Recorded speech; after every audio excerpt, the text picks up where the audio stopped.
Hello guys, office থেকে ফিরে আবার রান্নাঘরে ছানাপোনা ক্যাঁ ক্যাঁ ক্যাঁ ক্যাঁ শুরু করেছে। প্যানকেক খাবে, যদিও এগুলো সব স্ত্রী নিজেই তৈরি করেছে, কিন্তু ছানাপোনার ক্যাঁ ক্যাঁ একটু বেশি হওয়াতে এখন আমি নিজেই বানাতে চলে আসছি। এই যে দেখছেন, পাশ থেকে একটা করে হুইসেল দিচ্ছে। এইভাবে প্রসেসটা জাস্ট 2 মিনিটের জন্য একটু রেখে দিলাম।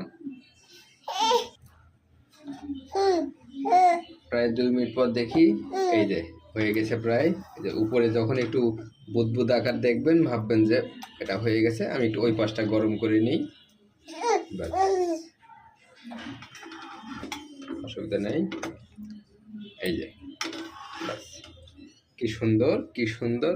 একটু উল্টা করে রাখি, এই যে দেখেন।